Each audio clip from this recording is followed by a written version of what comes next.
Welcome to the Encore Audio Archives YouTube channel. I'm Taper Dave, and this is my channel. I've uploaded hundreds of talks here that I've recorded at meetings in West LA, and I've also recorded conventions starting in 2013. I've got a bunch of those up. And Walt and Mary Murray, the original owners of Encore Audio Archives, started the company in the 80s, and Walt recorded Joe and Charlie's and a bunch of stuff down in Vista, California. My sobriety date is June 20th of 1994. I hope you find something you like, so please like and subscribe to my channel and comment down below. If you want to hear something that I don't have or that you don't see, I'll see that I get it. Anyways, take care and have a great day if you want to. Thank you. I am Saxbe, and I'm an alcoholic. Aye.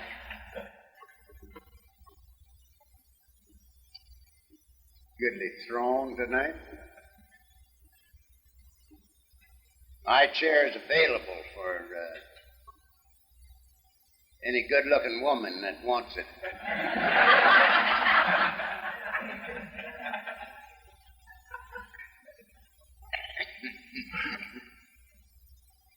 A lot of new ones here tonight. I think I counted about 10. And that's the best kind. I have committed myself to Joe K. I mustn't anonymity him. Usually he'd say Joe Kirk, but I wouldn't say that. Because I can't bust his anonymity. But I've committed myself to Joe to talk about the 12 steps tonight. Because he has had an order for about a year from Germany for a tape of mine on the 12 steps. They're all over the world, but he hasn't found one yet. So I'm going to make him one tonight. But before I do, I want to have a little fun.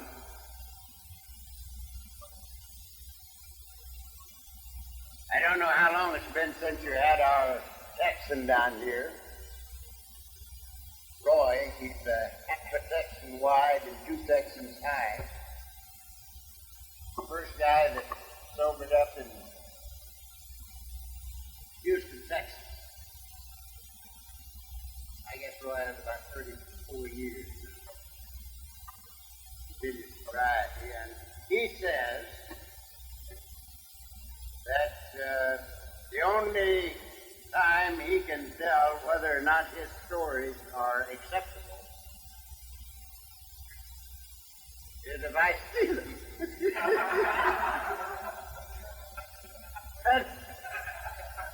If I steal them, he's all done, because he's always following me around, and he knows that I've already used his stories, so he can't use them anymore.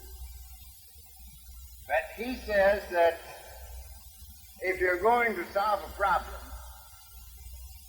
it's rather nice if you know what the problem is. He says it helps in the solution if you know what the problem is. And he says, for instance, that he's always been afraid of dogs. He says a little old girl can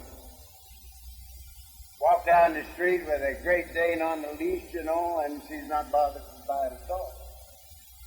And he says a little old poodle runs out and he takes off. Scared to death of dogs.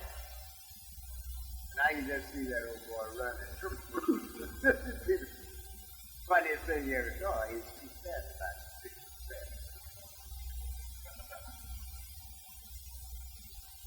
And he says this always embarrassed him. And he finally found it necessary to look into his life and see why it was that he was afraid of dogs. And he got clear back to when he was 7 years old.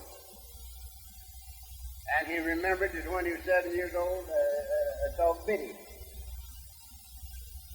And he said, well, that's why I'm afraid of dogs. said it didn't satisfy him, and he looked again at this thing, and he realized that the reason the dog bit him was that he was chasing a little girl at the time.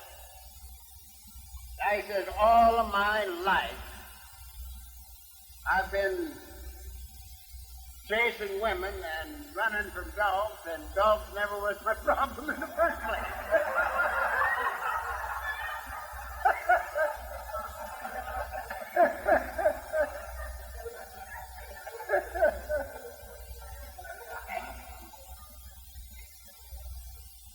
So it does come for us, and we know what the problem is. We're going to try to solve it. Now, if we be alcoholics, we are caught in a trap that we can't break.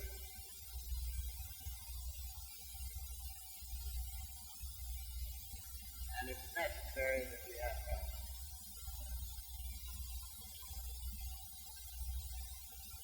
And we can't get help until we recognize the need for it. We are peculiarly attached. We can't hear till we can hear, and we can't see till we can see. And it don't make any difference who's talking.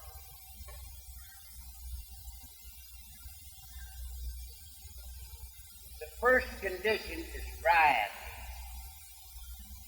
is found in the 3rd chapter of our book, Alcoholism. And it's in the beginning of the 3rd chapter there. The first line in the 2nd paragraph, and it says, we learned that we had to fully concede to our innermost selves that we were alcoholics. This is the first step in recovery. To fully concede to our innermost selves means not only the admission, but the acceptance of that.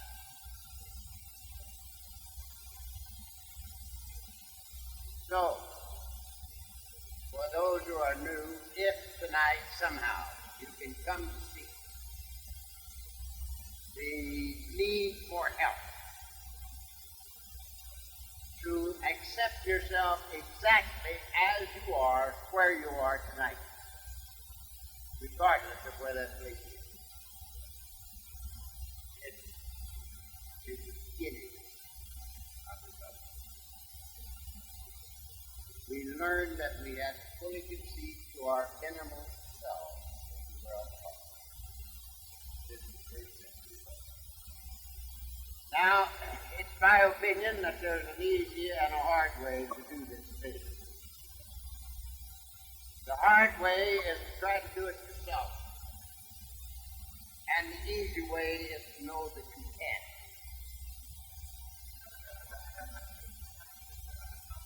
This is the easy way. I suspect that the greatest single incident in my entire life happened in January 1946, when the bottle destroyed me, leaving me in a total and absolute nothing. It was only then that I could come to the book and investigate. And I've never had any difficulty with where my sobriety came from and where the credits went for it. I can't stay sober, and I can't live in drink. I've had 10,300 and some odd days without a drink or pill, and yet there's nothing in me that even wants to believe that I can stay sober. But I can do what our focus asks me to do. And when I do that, I don't act. Now, we were talking this afternoon, some of us, and I was making basic stats. So many of our people who have been sober a while, we have at least one man tonight that is speaking that has his 12th birthday. this very night. I'm going to give you the cake. I don't know what the cake is, but I'm going to give you it.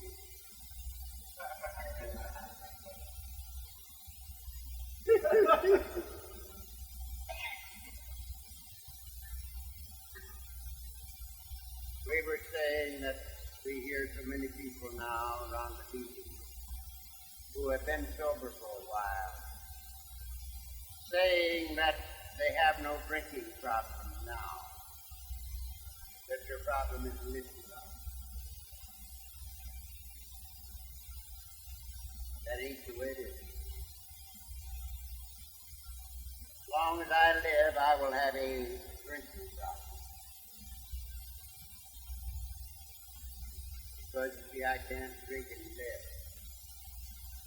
And out myself, I can't. So I'll be doing what this program tells me to do. That's 12. I'll give you all that. And I'll be doing it so that I might stay sober one day at a time. One day at a time. The only way I can stay sober is to be comfortable right here. And the only way I can be comfortable right here is to do the things my program tells me to do. I've heard much argument on this. Yes, I've heard many people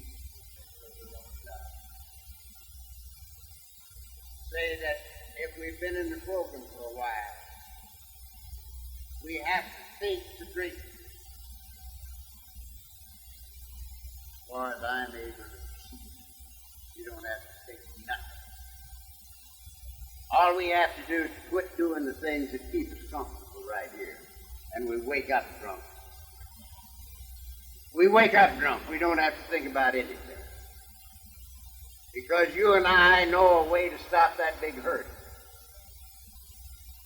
And if it's there, we stop it. And my only chance is not to have it there, is to do these things.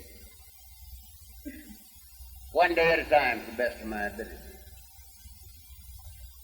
Things that my program tells me to do. And when I do that, I don't have to, because I'm home. Now I want to build a little on this thing, because we're going to talk about the 12 steps directly. That may be the second hour, but it's all right. Y'all ain't going any place tonight anyway. Desert Roundup isn't until 2 weeks. 3 weeks from right now. So, long time ago, before Alcoholics Anonymous was born, and Alcoholics Anonymous will be 39 years old this year. Before it was born, there was a man by the name of Roland who was an alcoholic. And he was doctoring with Dr. Carl Hughes, one of my favorites of all psychologists.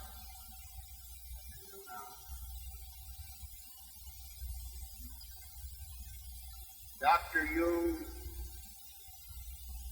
might have been the greatest psychological mind in the world. And so Roland was coming to him for some help, and every time he'd come back to Dr. Hughes, he was worse off. And he finally came, and he was in awful bad shape. Dr. Jung says, Roland, medical science has done everything in its power for you, and it can do no more. Psychiatry has done everything in its power for you, and it can do no more. And it's now my duty to tell you that the only hope for the likes of you is a spiritual awakening. Now, this is before Alcoholics Anonymous was born. Sometime later, Alcoholics Anonymous was born. Two men talking to each other. Out of that. And they worked out a program and proved that it would work if we worked it and wrote it down. And gave it to us in our book, Alcoholism. And it's been working for many of us for a long time. Because we worked it. Now, after this thing had been worked out and written down, Bill heard about Roland and about what Dr. Hughes had told him. And so he wrote Dr. Hughes a letter. This time he lived in Zurich, Switzerland, and he was a pretty old man. And Bill asked him how come he had known enough to tell Roland that his only chance was a spiritual awakening. Many of you have read this. It's been in the grapevine the time too.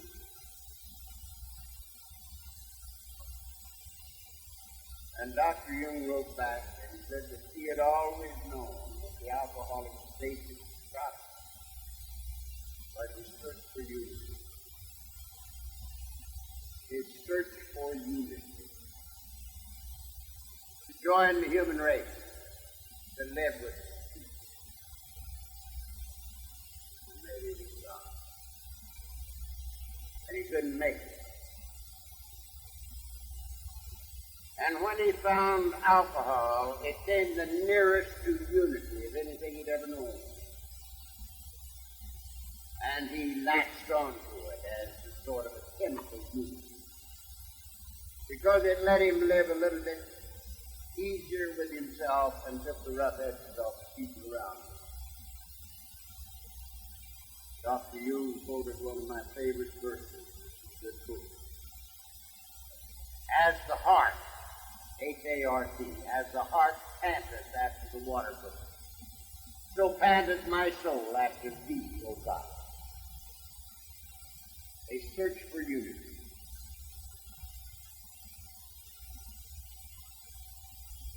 And we thought we'd found it when we found God. Now, let's go back a little bit. Because this thing of ours is so fraught with miracles. It is so easy to see the finger of God all through our beginnings and up until now, if we look. And here's the little series of events. Roland went to the opposite movement, hunting for a way to have a spiritual awakening, I guess he's talking. And he got sober. And he ran into Eddie Thatcher. And Eddie was a chap who had jumped a great deal with our beloved Bill in days gone by. So help me, Eddie got sober. And on that particular sober period, he had 18 months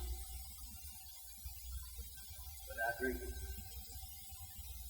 And Eddie went to see Bill. And told Bill about what he had found. And Bill listened pretty good until he got to talking about a God of a very own. And that turned him off because he thought he was an agnostic. And he just drank a little bit more of that flesh. And then he used to listen to Thatcher because he had gone soft. He hit the sawdust trail, and that wasn't for Bill. But he kept on drinking until he didn't feel good. You see, the wonder about this drinking we get sober and we feel so damn good that we drink a little to feel better so we can feel worse. That's the way it works with an alcoholic. And so Bill finally was in bad shape. And he was back in Towns Hospital again. He spent a good deal of time in Towns Hospital. And even a little worse than usual this time. And he heard Dr. Silkworth telling his wife, Bill's wife, Lois, that's the only chance for him. Gone. This day he was beyond help. That maybe he had 6 more months to live, until he would either die or have to be put into an institution as a vegetable. And there was nothing further that medical science could do. And Bill wasn't feeling too good anyway. He might have been in a little depression.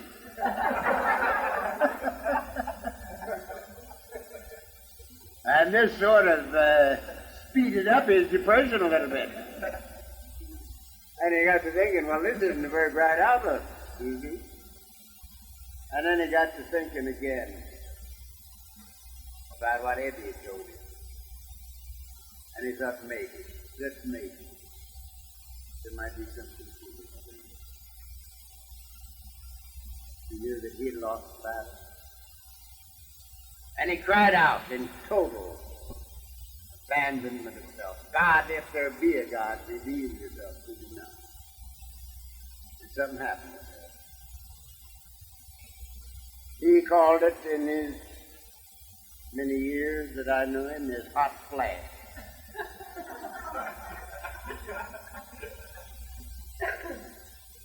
The room lit up. He had no weight to his body, no, just a thing. Why did he? And when he came out of it, he didn't know what had happened. And the first time Dr. Silkworth came in, he told him about this experience that he had. And he said to him, Doc, do you think that I have gone completely off my rocker? Dr. Silkworth says to him, Bill, he says, I don't know whether you have or not. But if you have, stay off. This is the first sense you've made to me in a long time. And Bill immediately started trying to carry the message to other alcoholics. And it was out of this that our program developed. Now, many of you know that Bill worked with many alcoholics without anybody getting killed. He took them to his house. He had a lot of them living right there in the house with him. Lois was cooking for them. He'd get them off a bar stool, go down to the Bowery and get them. Bring him into the house. And as soon as he got his back turned, they'd steal a piece of his furniture and go out and hog it for jug of muscadoodle. One guy even committed suicide in his family. And nobody stayed sober for Bill. Bill stayed sober. And after 6 months of this, he had been quite a sensation on Wall Street, Bill had. And Wall Street took note of the fact that he was sober and gave him a little assignment to go down to Akron and get some proxies on a certain company. And he went out, but somebody beat him. But prior to the time that he went to Akron, he was talking to Dr. Silkworth again. He's one of the few men that has something to do with this society in the early days that I didn't meet. Nearly all of them I met, but I didn't meet them, and I'm very sorry about it. Because he had so much to do with our society. And when he found that Bill was going down to Akron, he told Bill, he says, maybe that the poor record, the poor track record that you've got is because you're trying to sell all these people your spiritual experience. And drunks don't sell that easy on a spiritual experience. Maybe you should start telling them about the physical side of the disease. Twofold nature of the disease, the allergy of the body and the section of the mind. And identify with them physically first. And if you get over that, then tell them about your spiritual awakening, and maybe they'll buy that. And Dr. Bob's the first guy that he worked that on. First the physical part, and then the action. Dr. Bob bought it, and he became the second member of our society. And so it started. And they worked out a program of recovery. And worked it, and proved that it would work if we worked it. And they wrote it down in their book. And you heard it read to me. Started rarely have we seen a person's face who has thoroughly followed up. And it goes ahead and talks a little bit about if you've decided you want what we have and are willing to go to any length to get it, then you're ready to fix your success. And it talks about half measures of alias nothing. And it talks a little about rigorous honesty. And it talks about letting go absolutely. Abandoning ourselves completely to this simple why? Because we can't get out alone. We got to have help. And in order to get help, we have to see that there's nothing ahead of us but permanent insanity or an alcoholic. Otherwise, we will not take the step. And it finally gets down to the point where it says, here are the steps we took. Here are the steps we took. Which are the steps of this global recovery. Here are the steps we took. These locations. Now that's the line that fools all of us. You know, we're alcoholics, and we don't like little old lines like here, the steps we took. There's just one word in it, it's 5 letters. We don't like little words. We don't like anything little. We like big things. We're big operators.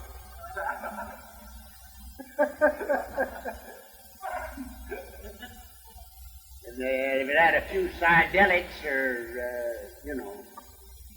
traumatic or something like that, I don't know what those words mean, but they're good words.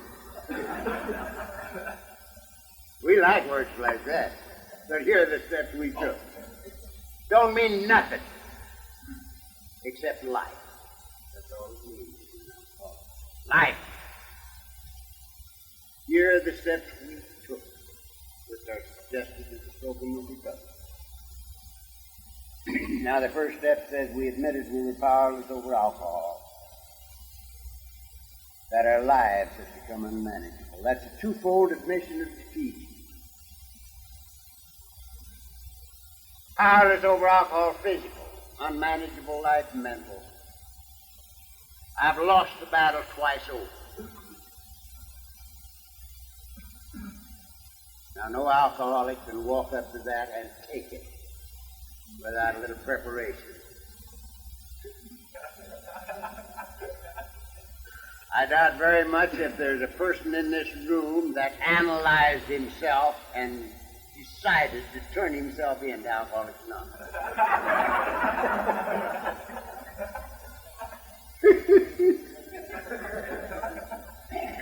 It just don't work that way. We are not the kind of people that run around surrendering on every other street corner.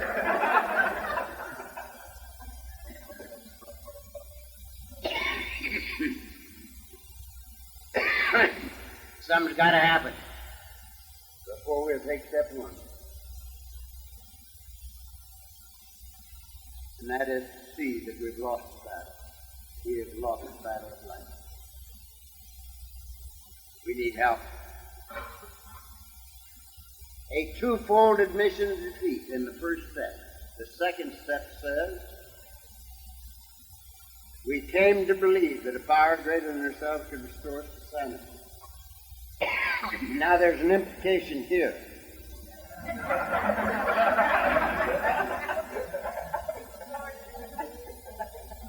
It isn't necessary to restore a sane person's sanity. If you and I need to be restored to sanity, we are nuts. So step one, we've lost the battle of life. Step two, we're nuts. Now that's pretty fast going for an alky, isn't it? Pretty fast going.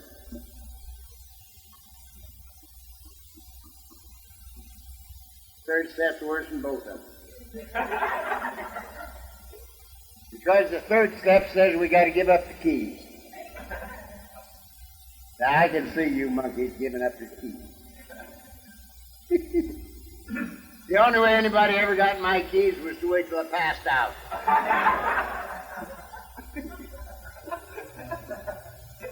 I ain't come out of a pub at 3 o'clock in the morning with my wife or yours. You say, honey, give me the keys. I'll drive. You say, whose car?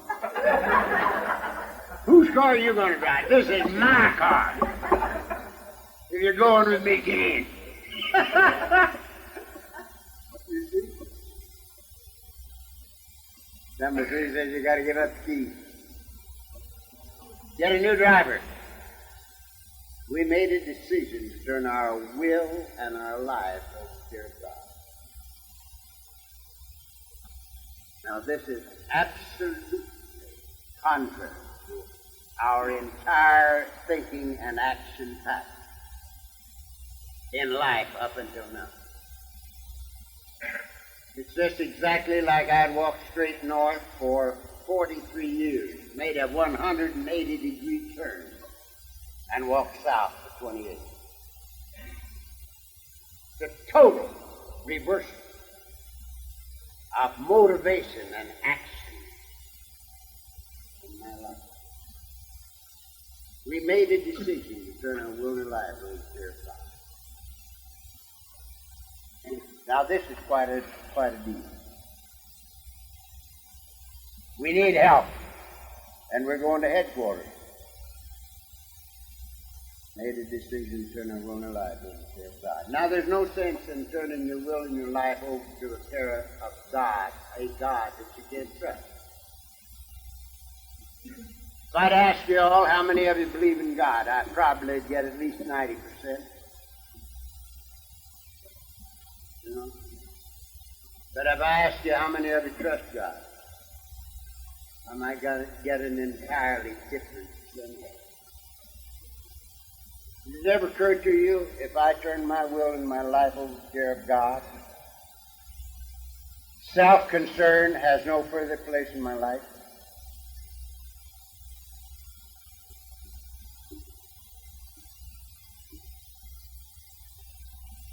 This is something, isn't it? If I turn my will and my life over to the care of God, self-concern has no further place in my life. If I have self-concern, it's nothing in the world but saying, look, Dad, I don't believe you're quite as familiar with this situation as I am. I've got to get you a little help. You know?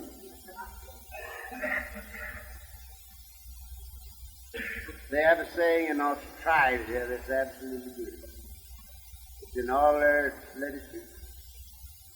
And they talk about it much in their meetings. They say the measure of your anxiety is the measure of your distance from God. Think about that. That's the measure of your anxiety is the measure of your distance from God. If we turn our will and our lives over to the care of God, we are no longer dependent on men.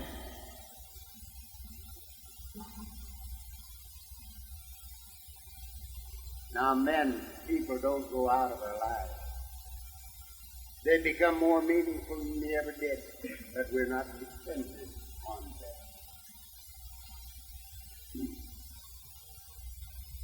Our priorities, we should get straight. And for the new ones, if you could just get them straight in the beginning, save a lot of trouble.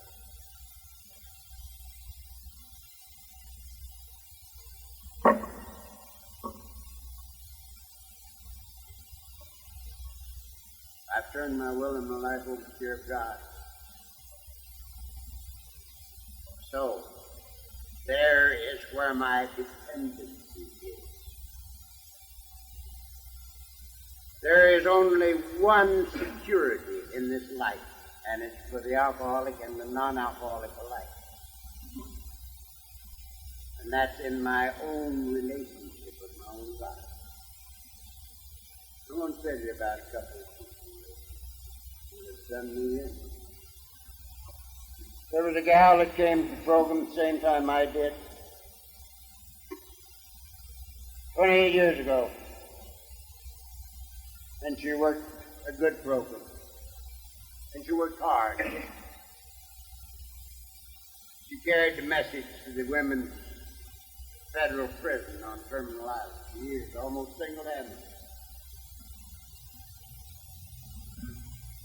She's a hell of a gal. And a while back, something got between her and her program and her God. She forgot her priorities. It was necessary for her to commit suicide.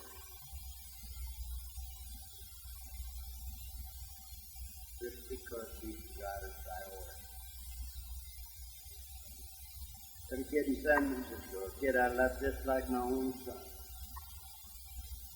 Same age as my son, he was 47 years old. He came to the program at 22, and I was in on it.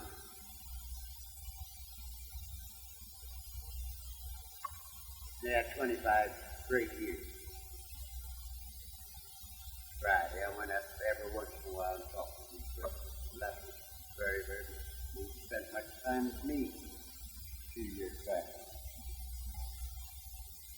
He was a very devout Catholic. He had an uncle that was a priest, and he didn't know him.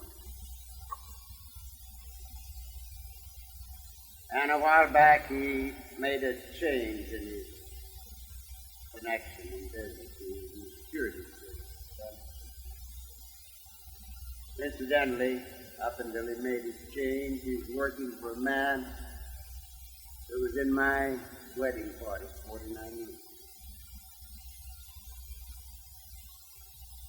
Hell of a guy. And this chap thought he had a better offer, and he quit and went to the new firm. And immediately, he knew that he'd made a mistake. And he went back and tried to get back in. He left. For some reason, he wouldn't take it. And he got to brooding over this. And his image was gone to hell in the financial world in San Francisco. And he couldn't take it. And he called me and wanted me to okay a little librium so he could sleep. He couldn't sleep. He would walk on the floor all night. And I said, I'm not a doctor. I don't prescribed pill. The only thing I can tell you.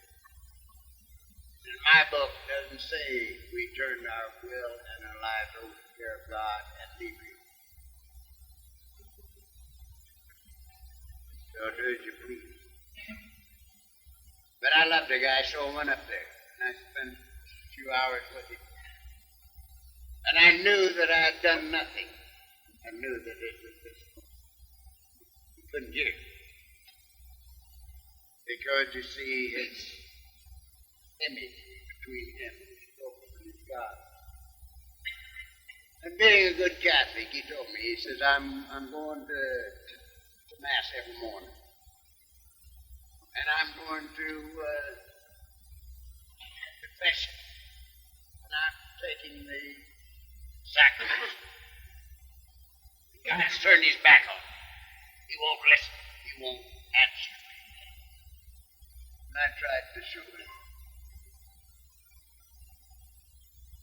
that he had allowed something between him and his God. His priorities were wrong. Nothing happened the first time, and a little later I went back. And this time I thought that he was going to be all right. Because I dwelt on the fact that if we be alcoholics, life, our home, our jobs, our money, our automobiles, everything in life, including life itself, depends on our spiritual fitness, on keeping our priorities where they belong. And I thought he had. But he didn't. But he had. This is a wicked. That's it. But it sure is a death. It sure is. I'd better jolly well do these things, and I'd better keep my priorities where they belong. Because I'm an alcoholic, and I can't live and drink. Not myself, I can't keep drinking. And I need that same help much worse today than I did when I got here 28 years ago. Because now I love life, and then I would have loved to die.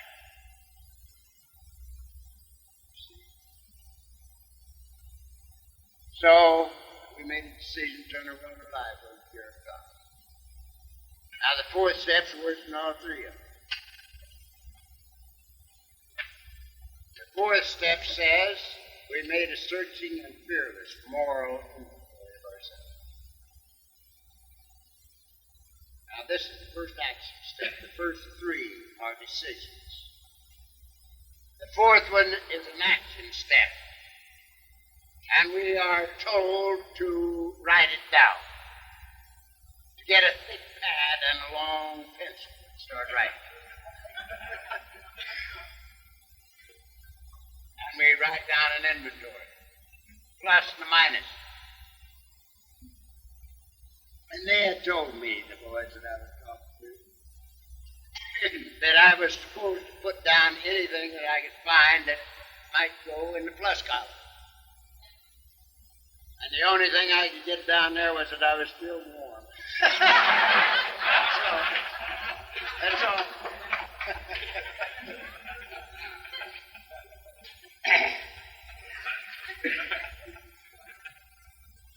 We made a searching and fearless moral inventory of ourselves. Now, I don't believe this means that we have to write down everything we ever did wrong in our life. I don't believe that. It's a moral inventory. We are to write enough to know our motivations, what makes us tick, why we do what we do. And it's not every lie that we ever go through, every time we ever break love. Particularly, must we write something that we don't want to. If you got something there that you don't want to put down on paper, put it down.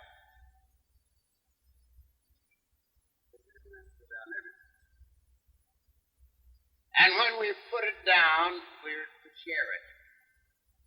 And here's step 5. And step 5 is the worst thing that any alcoholic will ever have to do if he lives to be 10,000 years old. Because we've written this junk down, and now we have to share it. And there's a sneaker in there. 5 says we admit it to God, to ourselves. And if it stopped there, we're asleep. We can get out here in the alley and do that, and nobody knows we're being done. But you put a sleeper in there. And another human being.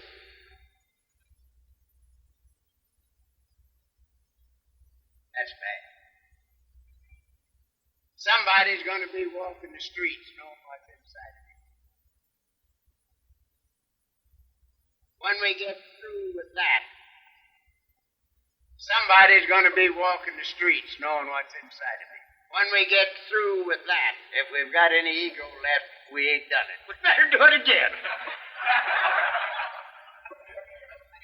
That's an ego buster of king size. We admit it to God, to ourselves, and to another human being the exact nature of our wrong.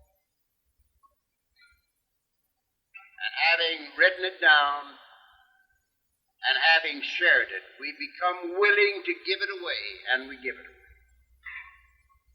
Now, I got to spend a minute on this, too. All over these United States, I find people beating their brains out over their defects of character. I rode from Shreveport, Louisiana to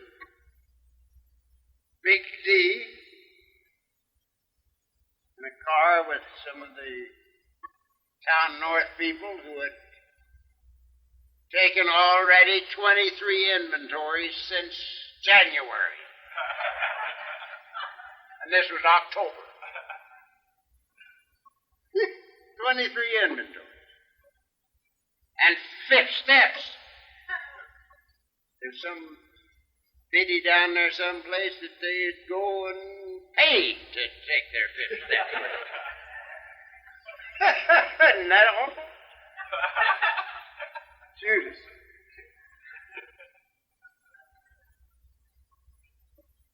I don't believe that's the thing we're supposed to do. My book don't tell me that. My book says I write it, I share it, I become willing to give it away and give it away. We were entirely ready to have God remove all these defects of character. Humbly ask Him to remove us all. It don't sound to me like I've got to beat my brains out. If I could have gotten rid of my defects of character, I wouldn't be a member of this leper colony.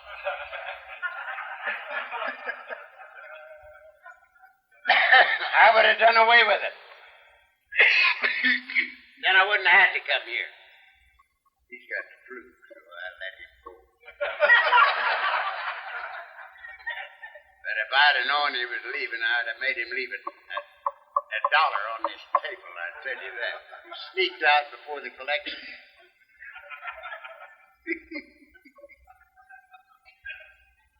Anyhow, we became willing to give these things away and to give them away. If I'd have had to work out my defects of character one at a time, I'd have died 28 years ago. I like to do it the way it says. Become willing to give them away and give them away. It says this now. Now we got 2 more in the first 9. And these 2 steps are the most immediately satisfying steps in the whole book. If you haven't done them, do them. They're beautiful. We made a list of all persons we had harmed and became willing to make amends to them all. We made direct amends to such people where possible, except when to do so would injure them or others. You take these 2 steps and you feel like the weight of the world thrown off your back. You feel clean inside. like it had an inside shop. And I got to tell you a little story on that, and we'll hurry along. Many of you have heard this, but it makes a lot of sense to me every time I think about it. 10 or a dozen years ago, a guy called me on a Friday night. And he says, Chuck, I'm sitting here with my 6-gun in my lap, and I'm going to blow my brains out. But he says, Jim told me not to shoot myself until I talk to you. And he says, now what do you got to say?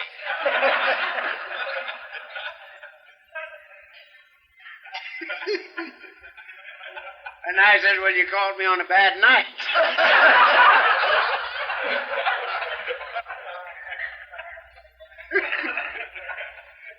I said, I'm talking tonight, tomorrow night, and Sunday night.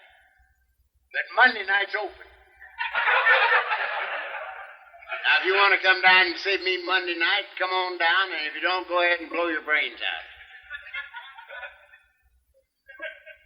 Somebody hung up? 7:30 Monday night, the doorbell rang. And I went to the door, and there's my man.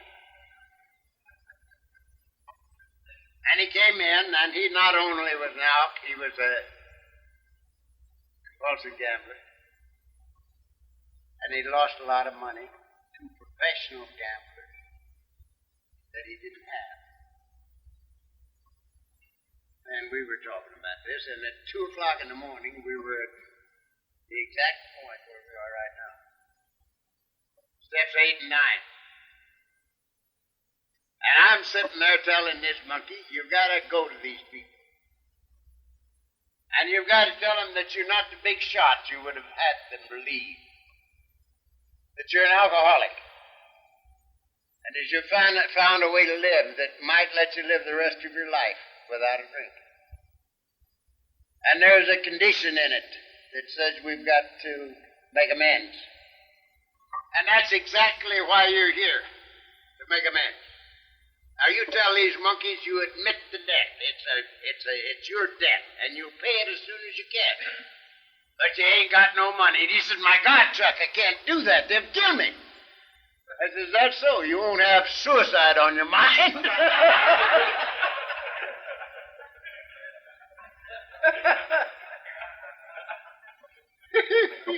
You're out of that pinch.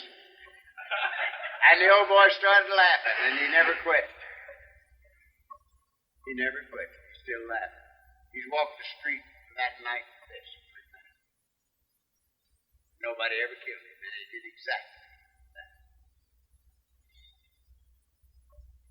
Don't be afraid of these 2 steps. The load of the world goes right off your back when you do. And you don't think about what's going to happen to you. You do them.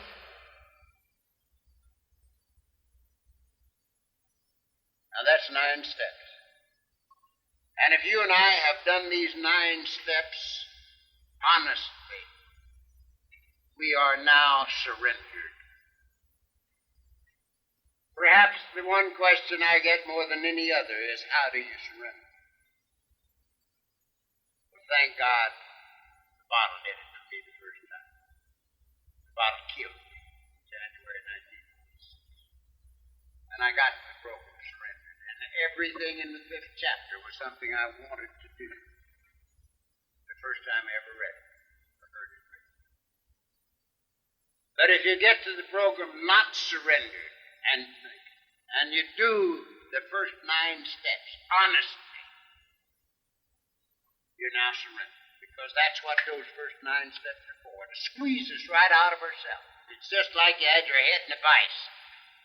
And every step, somebody takes a turn on that lever. Squeezes us right out of ourselves.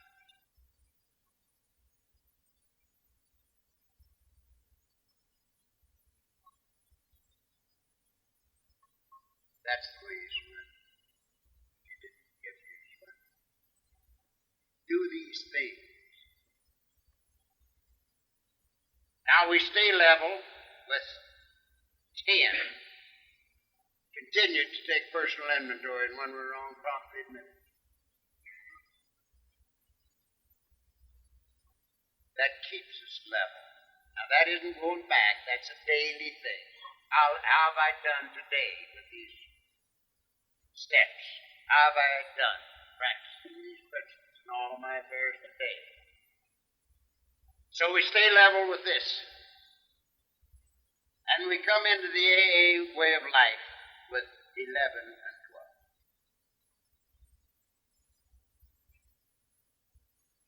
Had it not been for step 11, I would have died 22. Because, you see, I can't run my life. I had 43 years to run my life. And I gave it everything I had, and I lost. In my last 10 years, I gave it to works. I gave it my wife, our kids, our home, my job, my health, my sanity, and my money. And I lost. So I can't run my life. I can't run yours. I can't run my business. I can't run nothing. And I know it, but it's of no consequence to me. Because I've got step 11. Sought through prayer and meditation to improve our conscious contact with God as we understand. Praying only for knowledge of His will for us. I've lived for 28 years in total expectancy of guidance and direction. And I get it. You might say, how do you know? I got a very simple little yardstick. I never had it so good.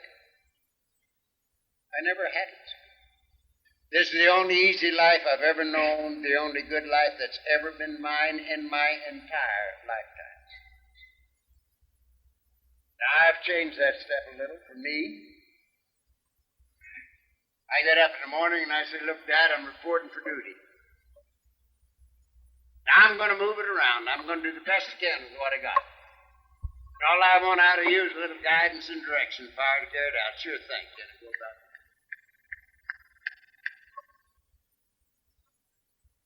Doing my thing in total expectancy of guidance and direction. And again, I get it.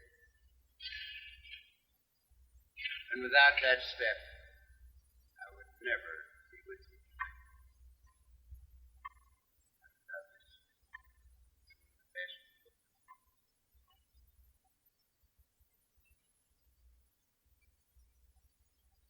We still have one more. Step 12. And it says, having had a spiritual awakening as the result of these steps. We try to carry this message to alcoholics and to practice these principles in all of our affairs. Now, there's also an implication here. This thing says, having had a spiritual awakening as the result of the first 11 steps. Now, if it so happens we ain't took them, it's not very realistic to figure that we've got a spiritual awakening coming, is it? Huh?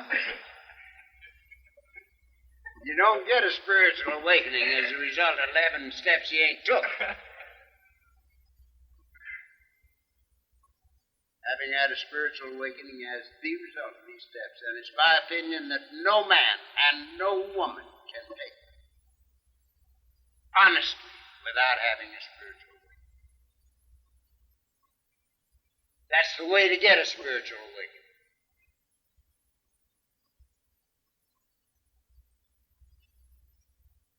You never know what to do. Now, I think it's entirely possible that we have spiritual awakenings and don't know it. I got to tell you one more little thing.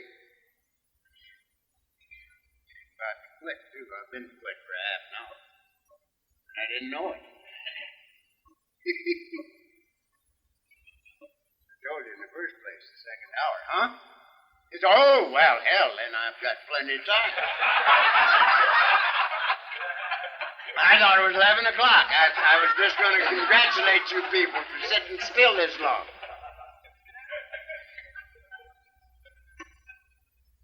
Long time ago at the old Broadway group, which met in Townsend Hall on South Broadway. The meeting I was talking in was Tuesday noon, and it was raining pitchfork. Oh, it was raining. And we were having a meeting there. And after the talk was over, a guy came up to me who was well-dressed and looked quite affluent. And he says to me, Chuck, when in the hell am I going to have this spiritual awakening? Says people keep saying, keep coming back, keep coming back, keep coming back, and laughing. But he says, it don't. Well, I said, how long you been coming back? And he says, 8 years. Well, this pretty did it to me, you know. And I says to him, well, have you had any trouble? No, he says, I've never had a drink since my first week. And looking so good, I said, what else has happened? And he started in. And hell, everything good had happened to that man. And before he got through telling me about it, I'm laughing like a hyena, you know. And he gets mad as hell. He thinks I'm making fun of him. And so he told me about it. And I said to him, let's just look at this thing a minute. Could you stay sober before you came here? And he said, no. You came here and you lived 8 years without drink. He said, I said, did these good things happen to you before you came? And he said, no, they didn't. But you came here and these things happened to you and everything good has been coming in your life. And he said, yeah. That's this man, you've had it for 8 years and don't know it. What is a spiritual awakening? It's a good life, isn't it? Huh? It's a good life. Now all he had to do was start thanking God, and he's got the whole package. Having had a spiritual awakening is the result of these steps. We tried to carry this message to alcoholics and to practice these principles in all of our affairs. Now that's a lifetime job. That's my job from now on. Has been for 28 years. Well, I've been retrogressing here 8 years. 28 years and 4 months, matter of fact, huh?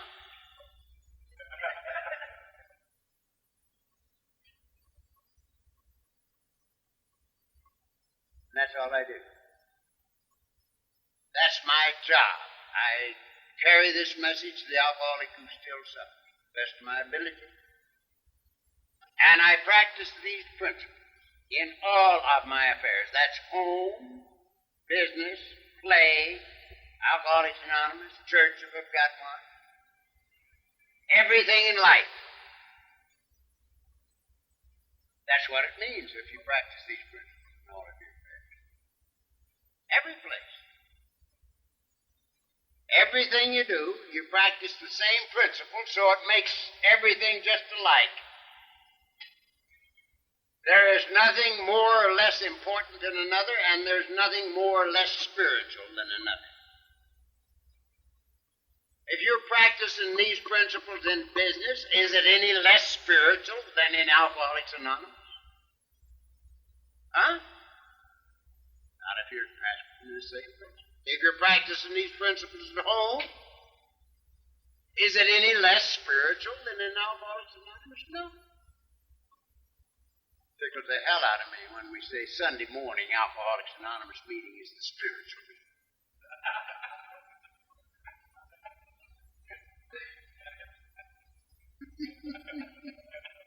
Can one Alcoholics Anonymous meeting be more spiritual than another? If you're practicing the same principles in both of them? Not as I see it. In all of our affairs. Now that's all I've done for 28 years. That's all I've done. And it's been pretty good. And now in quitting, I'm going to tell you what happened. Fast. And this is the best part of it, and I hate to do it fast. I came to meetings every night of the week 6 months with a great prayer for me that I couldn't have this thing. I didn't think I had enough left spiritually, mentally, or physically to get it. I didn't get here with anything left. I fell on my face for 3.5 years after my marriage. That's the kind of fight. It took me over 6 months to put the Serenity Prayer together in English. I couldn't make that thing make sense. People would get up here and talk about it, and I knew it was meaningful to them. And I'd try my damnedest to make those words fit, and I couldn't do it. That's kind of a mind I know. But after 6 months of meeting every night, I discovered that I was sober. Had not had a drink or a pill for 6 months. Now that's quite a discovery. Incidentally, then I started talking, and that's it. And I'm not going to. It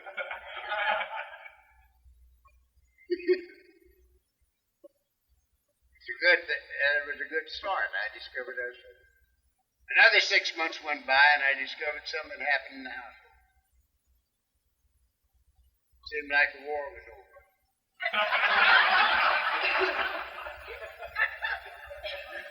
They quit chasing me with the blue paper.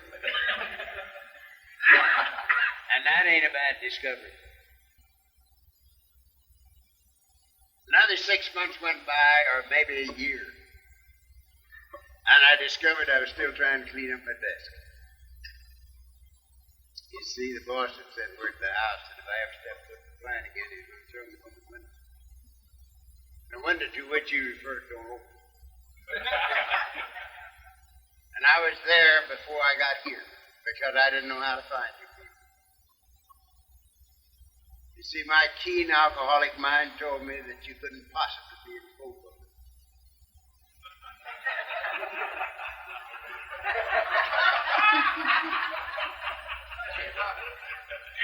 You see, they don't anonymous in a phone book, do they? So I never looked. And that's the story of my life. There you got it, as far as I'm concerned. So I had to call people and ask them if they knew anybody in Alcoholics Anonymous. Because I knew you weren't before. And so I had gone to the office before I got to my first day of meeting.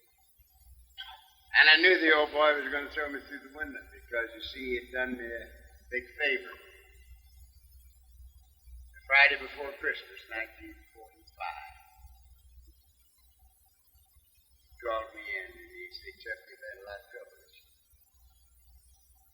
Now, I didn't mention alcohol, but he knew that I knew what he meant when he said trouble. And he says, I think I know the reason. See, even on alcohol. Why?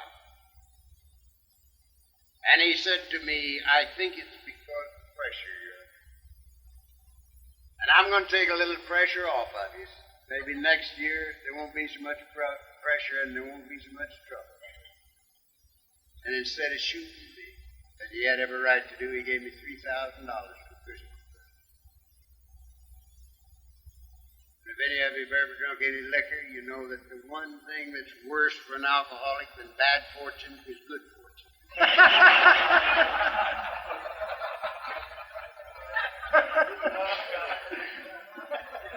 So I got drunk on the way home. And I don't show until last January. And he'd missed me. I did send word to the house that if I ever stepped foot in the plant again, out the window I went. And I knew that, but I had to go down. And I went. And he came in and threw me out. And fortunately for me, I was on the phone. And it was his phone, and he was a frugal man. And so whilst I'm talking over the telephone, he gets my equipment all out of the way so he'd have a straight shot at the window. He moves my drafting boards and gets a clear path. And I hung up the phone and he started at me. And I couldn't have defended myself with a shotgun. You can't hit anybody, when you're jumping like I was. I'd just come off a 4 weeks blackout. And all I could do was say, Victor, leave me alone. I don't work for you anymore. I'm down here to clean up this desk. I'm here to do the things you paid me for last year that didn't do. And as soon as I get even with you, I'll get the hell out of here on my own power. You'll never owe me a penny as long as you live, but for God's sake. I've got to get you. He stopped me tracks. He says, what the hell's happened to you, Charlie? And I said, no, I didn't. But he knew something. And I said to him, if you want to hear what I do know, sit down. He sat down at my desk and he got up an hour later. He was crying like a baby. He stuck out his hand. He said, Charlie, if you're going to live like that, I won't live.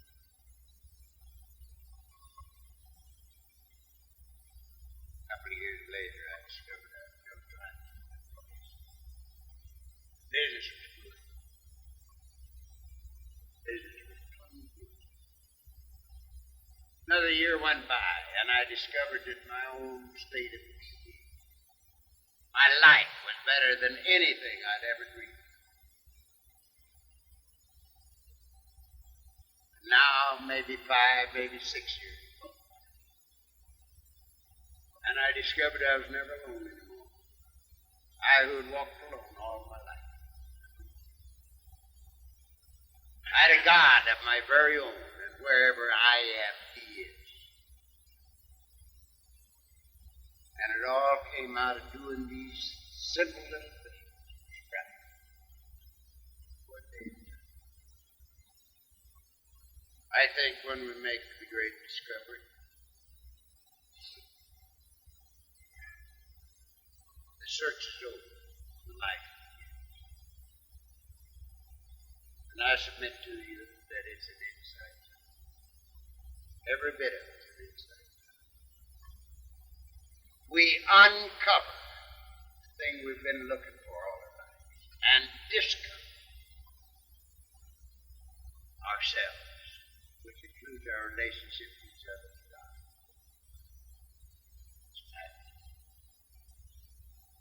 It's absolute. And it comes right out of doing these simple things for sobriety, and sobriety only. I never spent 5 seconds on any related disorder. And I had them all. This C divorced me. The kids would spit on me. Boss throwing me through the window. No health, no sanity, no money, no home, no job, no nothing. But I didn't have a condition of any kind.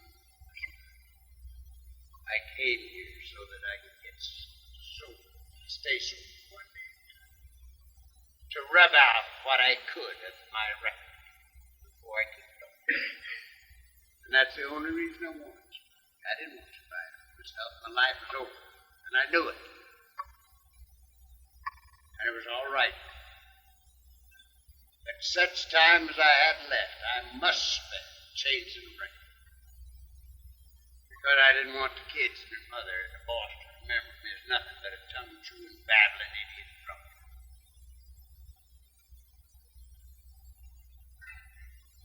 And I did these things for sobriety. And everything came with it. Everything. We are the most fortunate people on the face of the earth, you and I. Why? Because we have a terminal illness. And because our illness is progressive. And because the time comes when it's impossible to survive without an action. And we come here willing to settle for the meanest old unhappy sobriety on the face of the earth. Just so we don't have to drink anymore. And we do these things, and we find sobriety. And we find each other. and together find God. God bless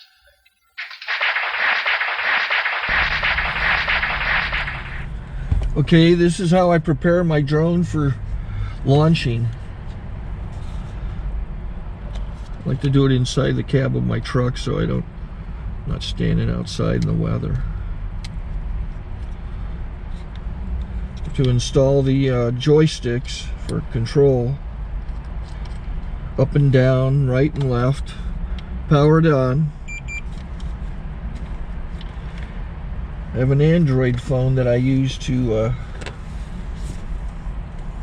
connect it to the drone with. And it's actually controlled through the iPhone, through an app. Oops, wrong way. It's actually controlled through the iPhone, or through this Android phone, through the app. It's actually controlled through the Android phone, through an app, and you connect it through this short connection right here.